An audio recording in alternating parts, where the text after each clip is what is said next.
Well, hello, and good morning. This is Dr. Yonnette with another episode of Read Time with Baby.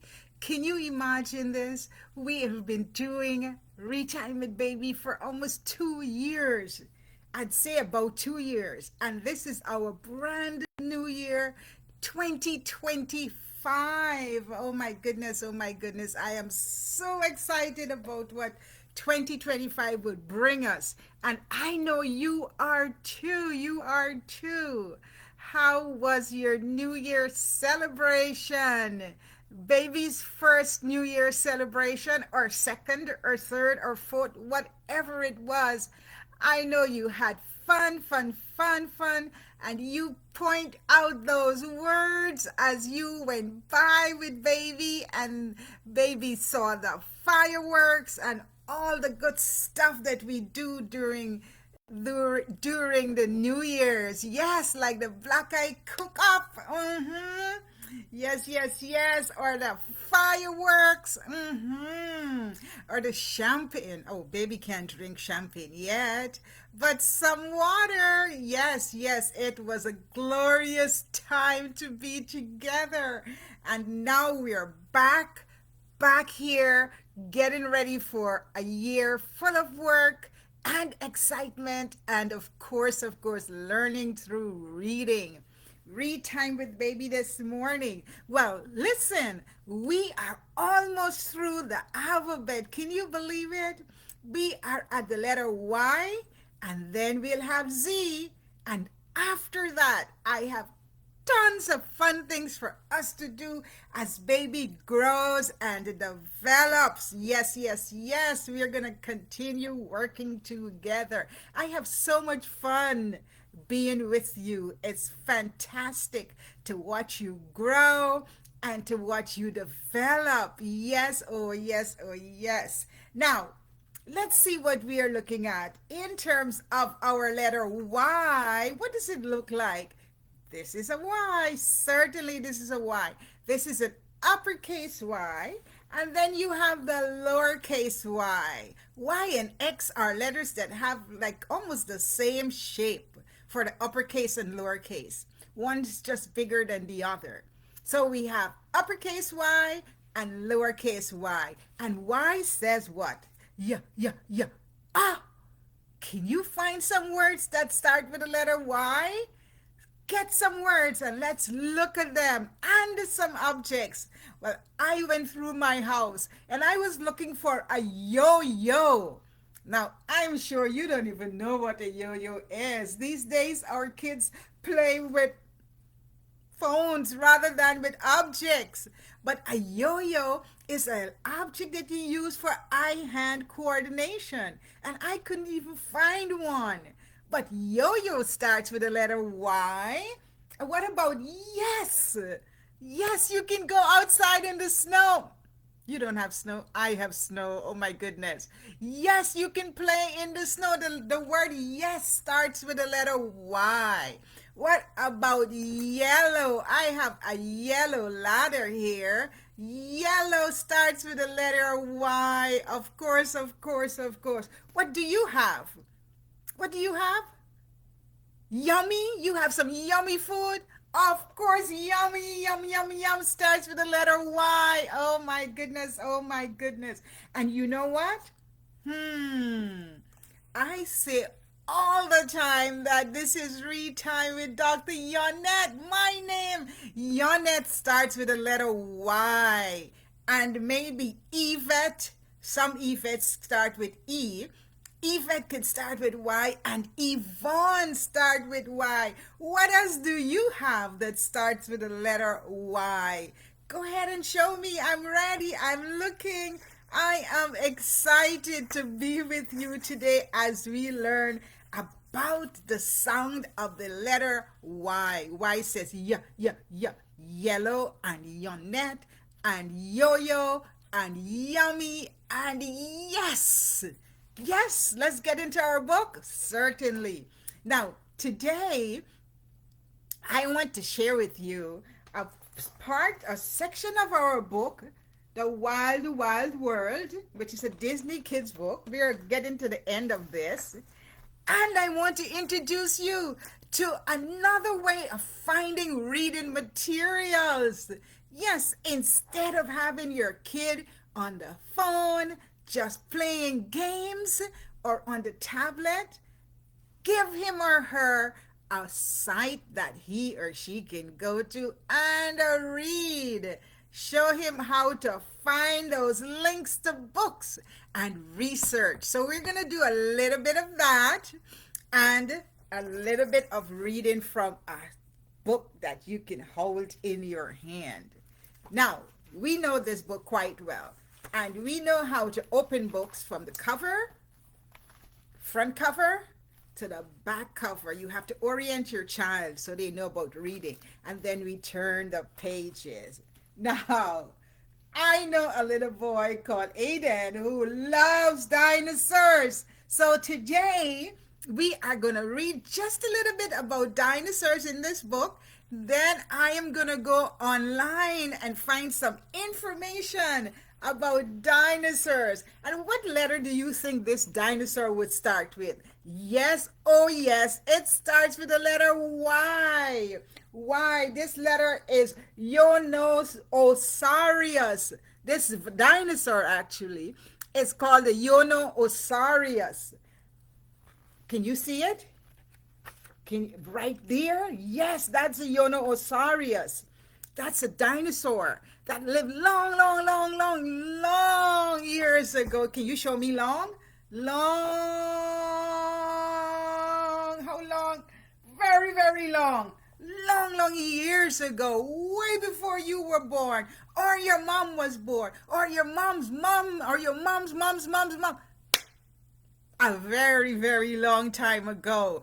And they are now extinct. And extinct means that they no longer live.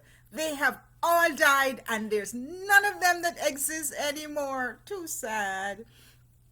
Yes, we have to take care of our world so that things live and we have a very thriving ecosystem, don't we? Yes, oh yes. But the Yonosaurus was a dinosaur that lived a long, long time ago.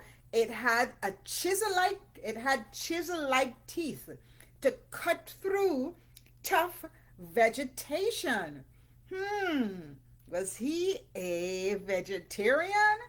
Yes, I bet so. Now we are going to find out more about this animal through online research. And I am going to go online and here's what I find.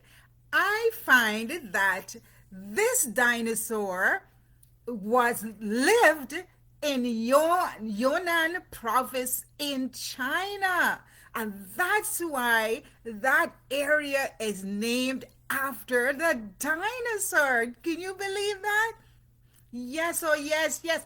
It was built in a big, large size. And it lived on the ground. This same dinosaur that I showed you, yes, oh yes, Yonosaurus, it lived on the ground. And it can walk, it could, because it's not alive anymore, it could walk using 2 feet. 2 feet or two parts of his body, if we want to call them 2 legs. Now, the Yonosaurus ranged in sizes from 7 meters. You don't understand what meters are? Okay. If you are from the British system, 7 meters. And if you are from the American system, it was 23 feet long. Can you imagine that? 23 feet long. Oh my goodness, oh my goodness. That was really, really, really long. What else can we find out about the Yonosaurus? The Yonosaurus, a type of dinosaur that lived a long, long, long time ago. Oh yes, and it was discovered where? Of course, in China, Yunnan province. Okay, Yunnan province. Yes, Now, this dinosaur, we are told, had more than 60 spoon-shaped teeth in its jaws. Now let's check in on you. How many teeth do you have now? Can you help me count? Can you and your mom help me count? Or your dad or your brother? Go ahead, count your teeth and see how many you have in your mouth right now. I bet you don't have as many as the Yonnette. The Yonnette had 60 spoon-shaped teeth. And guess what? Those teeth were so unique. How so? They sharpened themselves. The dinosaur, the Yonnette, the teeth, when they ate, they grind against each other, and so the teeth was able to sharpen itself so that they can keep eating and eating what they needed to eat to grow so big and tall. Can you believe it? Oh my goodness, oh my goodness. That's fascinating information. Let's see what else we can find out. One more great fact about the Yonnette. Let's see what else we can find out. It had what we call let's see, a curved vertebrae, and that's the back. The backbone was curved, and it had the longest vertebrae ever. Now, isn't that fascinating? I wish they were alive that I could see what they actually look like. We have skulls, the skeleton that is available. I don't know where you can find a Yonnette, but if you do, just let me know, because this dinosaur's name starts with the same letter of my name, which is a Y, uppercase Y, that says yeah, and lowercase y that says the same. Yeah. Y is for yellow, and yes, and yo-yo, and Yonnette, and Yvette, and Yvonne, and so, oh, I shouldn't say Yvonne, because then that changes to an E and it kind of messes you up, right? But they still start with the letter Y. Yellow, though, is easy. Yeah. It was such a pleasure having you with me this morning. I hope mom and dad and brother and sister and baby and everyone was sitting and listening intently as we read a book this morning. I want you to get in the habit of reading. Read every day. Set aside a time for reading in your family. And as we begin this new year, 2025, I encourage you to explore the world of culture and fashion and nature and the social skills and everything you need through a book, through reading. Reading would take you places that you would never ever imagine. Come back and let's join together again next week as we talk about the last letter of the alphabet, Z, and find some Z words. Start preparing, gather your objects, and let's have fun together. Opening your world of learning through books.